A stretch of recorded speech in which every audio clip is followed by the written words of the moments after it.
So the most recent attack in Karachi was claimed by the Baluch Liberation Army. Now they are a separatist movement, an armed separatist movement that have launched a decades-long campaign against the government that they say basically is responsible for misappropriating, exploiting the natural resources in Baluchistan, which is in the south of Pakistan.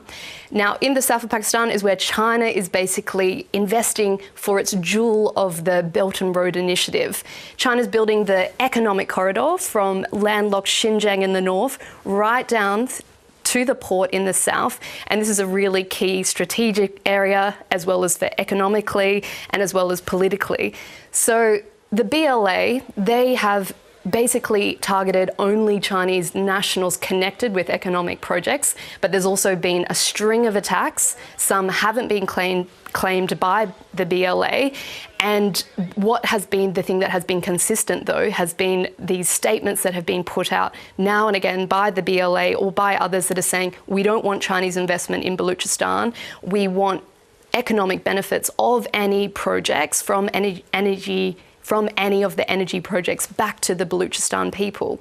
At the same time, you've got to understand, where's all this coming from? Baluchistan is the poorest. Also, 42% of Pakistan is basically home to Baluchistan. So you've got a very sparsely populated population that doesn't have access to the basics: water, education, healthcare.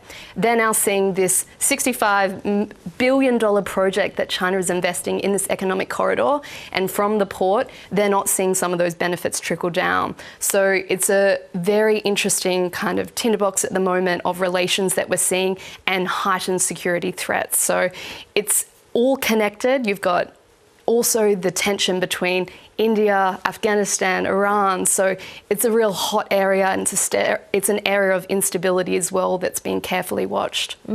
Just how important is Pakistan to the Belt and Road Initiative of Beijing? So it is key. China, Xi Jinping has really invested billions here, and he's determined to see it be successful. It is key for linking up for the port, for trade. It's going to cut down that travel time for Xinjiang, any goods coming through there, but it's also strategic. So we're looking at competition. We're looking at India in the region. We've got the two superpowers always trying to compete and have control. You've also got the Strait of Hormuz. You're going to compete with trade coming through there, but also it avoids choke points like the Malacca Strait. So it's very important strategically, but also for trade and economically. It's also important for stability, and that's what is the increased tension and why we have seen this recent conference this week. The top subject that was discussed was security for Chinese nationals on this project. Without stability, we're going to see more trouble for China to complete their economic corridor. There's benefits for Pakistan here. There's roads, there's increased services, but at the moment the people aren't seeing that. There's been a lack of representation in a lot of the agreements, and it kind of adds to decades-long resentment that the Baluch and other ethnic minorities in that region are feeling towards the government. This is a really unstable country. It's got the opportunity to be stable if you see all parties being involved and you're seeing proper trust and proper representation in some of those agreements.